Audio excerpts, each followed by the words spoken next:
자, 레나님은 락 음악과 강렬한 조명, 화려한 의상은 캬바레 쇼를 보는 듯한 느낌을 자아낸다. 이 작품에서 탄탄한 플롯을 기대해서는 안 된다. 이미 SF, 호러, 퀴어 등 여러 요소가 섞여 있기 때문에 스토리만 따지면 황당하고 어이없을 수 있다. 그러니까 이 작품은 한 번 봐서는 제대로 충분히 즐기기가 좀 어려운 것 같아요. 맞아요. 예, 특히 뮤지컬 같은 경우는 우리가 음악과 어떤 음악을 통해서 그걸 즐기려고 가는 거지, 여기서 막 제가 왜 갑자기 저기 가 있지? 쟤는 절로 왼쪽으로 퇴장했는데 왜 오른쪽에서 등장해? 이렇게 따질 수 없잖아요. 그래도 로키 호러 쇼를 보면서 한 번 봐서는 제대로 충분히 즐기기가 좀 어려운 것 같아요. 왜냐면 이제 아무래도 시대가 다르고 문화가 다르기 때문에 그런 것들을 완벽하게 이해하기가 어렵고, 또 여기 나오는 대부분의 대사들이 또 5, 60년대 옛날 그 20년대 영화들, 그때 영화들의 오마주들도 많고, 그때 나오는 그 대사들이나 가사들에서 이렇게 따온 것들도 되게 많거든요. 그런 것들을 알고 보시면 훨씬 더 재밌죠. 물론 그런 걸 다 알고 오면 재밌지만 그걸 모르고 봐도 이 작품이 갖고 있는 어떤 기존의 가치나 질서를 이렇게 전복시키려는 정확한 컨셉이 있고, 되게 보수적이고 평범해 보이는 그 자넷과 브래드를 이 이상한 성에 데리고 와서 자기 본능에 눈뜨게 하고 욕망에 충실하게 하는 되게 명확한 플롯이 있다고 생각해요. 네. 그게 정확하게 그 플롯이 세례식처럼 진행이 돼요. 그러니까 찬송가 부르고 목사 나오고 세례 받고 포도주 마시고 새 사람으로 태어나는 건데, 그게 이제 여기 사이언스 픽션이니까 목사 대신 외계인이 나와서 연설하고 찬송가 대신 시간여행 찬가를 불러요. 그 다음에 이제 섹스 실험을 경험하고 이제 변화를 하죠.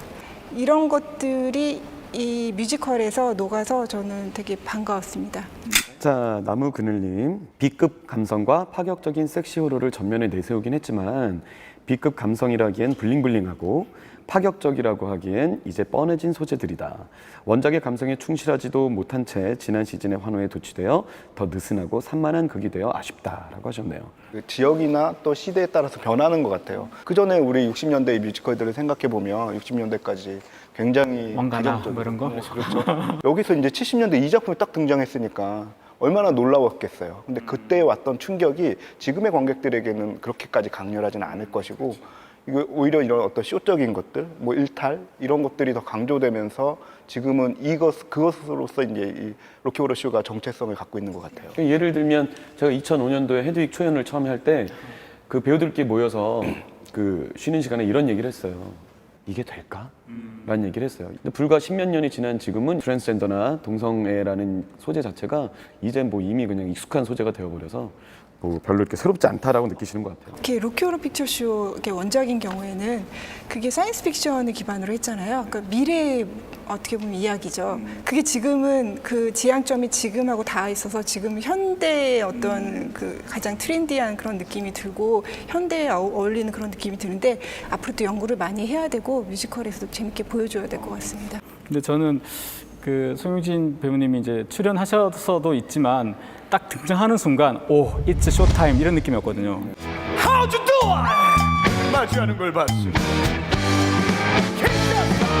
딱 등장하셨는데 정말 약간 뭐랄까요, 그 가보지는 않았지만 리오 데자네이루 사는 약간 카니발 같은 느낌 있잖아요. 그래서 제가 근래 몇 년 동안 봤던 작품 중에 가장 쇼적인 요소가 강했던 작품 같아요. 사실 외국 버전들 그 프랑크퍼터들 등장할 때 보면 그렇게 세게 등장하지 않아요.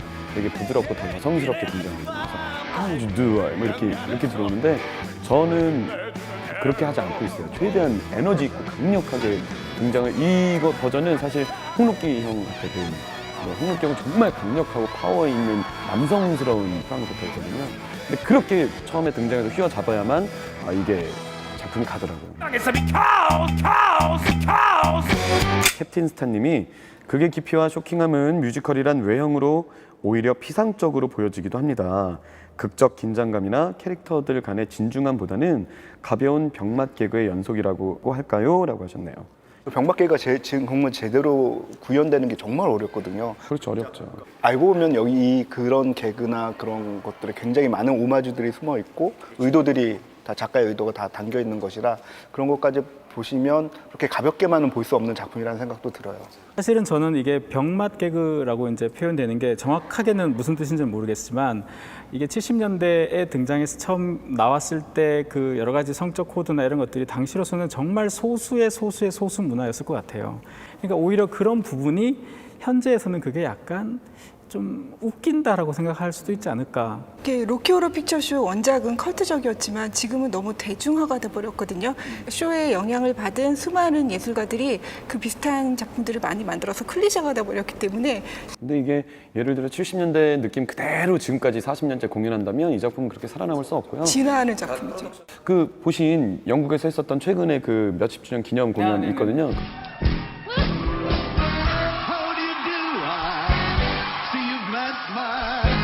소극장에서 하는 게 아니라 중극장 이상 되는 사이즈에서 공연하는데 제 느낌엔 그 공연보다 우리 공연은 훨씬 더 화려함으로는 거의 전 세계 1등인 것 같아요. 한국 배우들이 세계에서 제일 짱인 것 같아요. 외국 배우들하고 또 한국 배우들하고의 좀 차이가 좀 있는 것 같아요. 예, 성향적 차이가.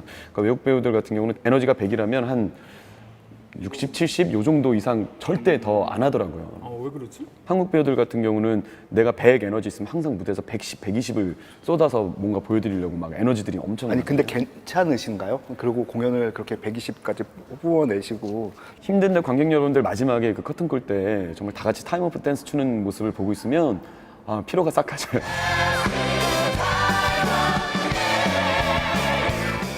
이제 이번 코너는요, 감동 더하기라는 코너인데요. 각자 이제 패널 두 분과 저희가 준비해온 키워드를 갖고 이야기를 좀 더 깊이 진행하도록 하겠습니다. 수영진 배우님이 준비해오신 키워드는 뭘까요? 이 작품을 통과하고 있는 그램락. 구체적으로 글램락이라는 게 어떤 건가요? 자, 그램락은 데이빗 보이가 이제 처음 시작한 음악으로 우리가 이제 보통 알고 있는데 기본적으로 그 아티스트가 음악과 이 패션, 옷, 의상, 메이크업 이런 것들이 하나가 다 돼서 되게 화려한 음악들을 보여줘요. 음악적으로도 그 당시에 이제 흐르는 락 음악들의 그 시류를 계속 타락하고 있는데 그때 이제 음악들이 살짝 바뀌어요. 락앤롤 단순한 이제 블루스를 빨리 하던 락앤롤에서 점점점 음악들이 더 강해지고 세지고 그러면서 그램락 같은 경우는 그런 강해지는 와중에 또 되게 부드러운 음악들도 같이 섞여 있어요. 어떻게 보면 그 당시에 되게 미래지향적인 그런 음악들을 들려주죠. 그때 이제 유행했던 음악들이 이제 그램 락도 있고 그다음에 사이키델릭 락도 있고 그렇거든요.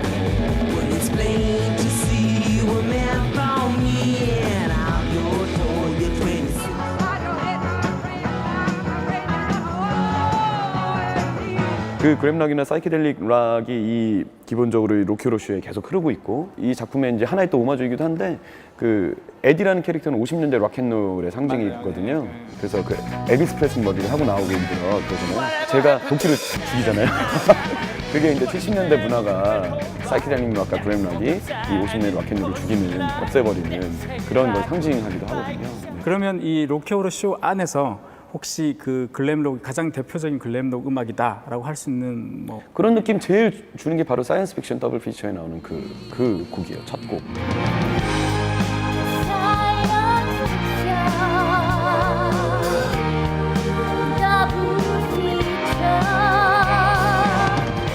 그리고 요번 저희 시즌에 앵콜을 할 때가 있어요.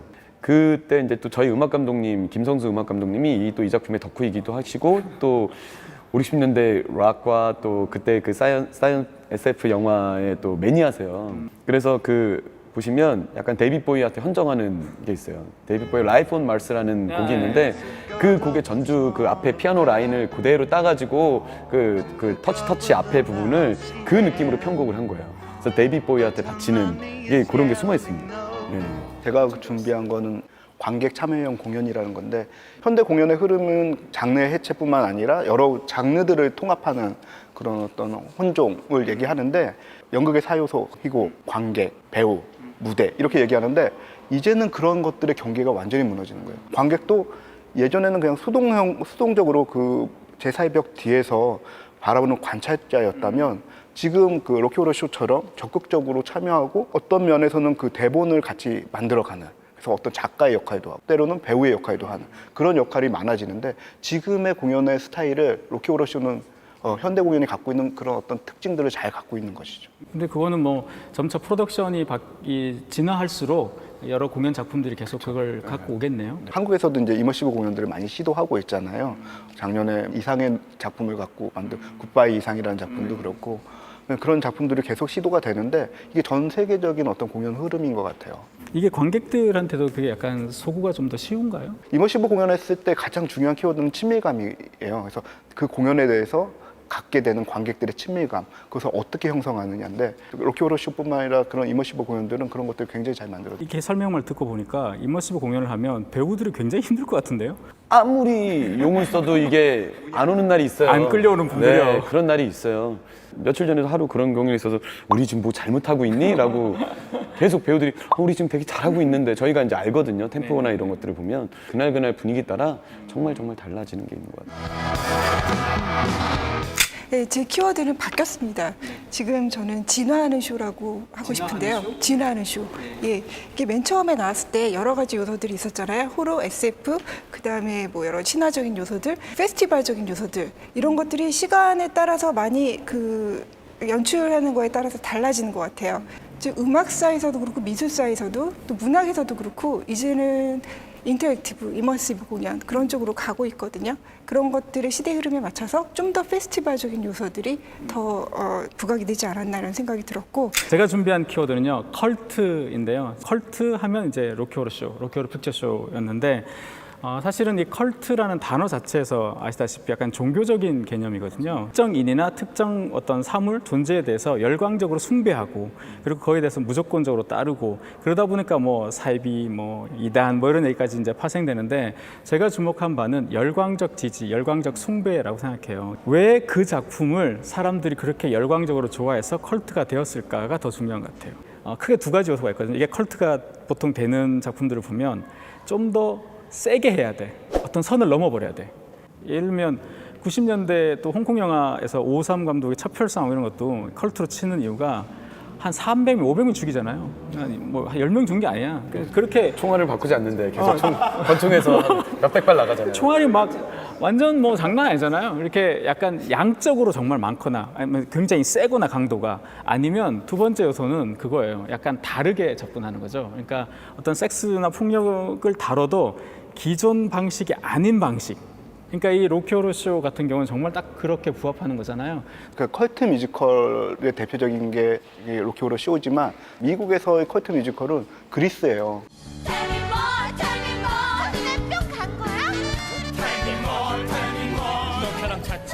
그 72년도 작품이거든요. 미국에서 올라간 작품인데 그 내용을 좀 생각해 보면 모범생인 샌디가 놀러 갔다가 여행에서 데니를 만나가지고 맨 마지막에 미니스커트 입고 나와서 어떻게 보면 이게 부모님이 절대 원하지 않는 그런 아이로 변하는 이야기고 그 청소년들의 임신 문제를 다루고 있고 또 거기서 부르고 있는 락앤롤 같은 것들이 과거에 이제 엘비스 프레슬리가 부르는 그런 느낌을 굉장히 많이 주는데 엘비스 프레슬리도 등장했을 때 부모님들은 굉장히 싫어했다고 하거든요. 그런 요소들이 다 가지고 있었던 작품이었는데 그래서 그런 것들 때문에 그 당대의 젊은이들은 굉장히 열광했고 그런 열광적인 지지를 가지고 이제 제도권으로 넘어오면서 하이틴 로맨스물이 된 거죠. 컬트 뮤지컬이 어쨌든 그러면 뭐 흔히들 생각하는 것처럼 뭐 이런저런 요런 요소들이 있으면 컬트 뮤지컬이야 이렇게 불리는 게 아니라 그것은 어쩌면 관객과 그 시대와 작품이 만들어가는 거라고 볼 수 있겠네요. 소수 사람들이 열광적인 지지를 했을 때 그것이 아마 컬트로 탄생하는 것이죠.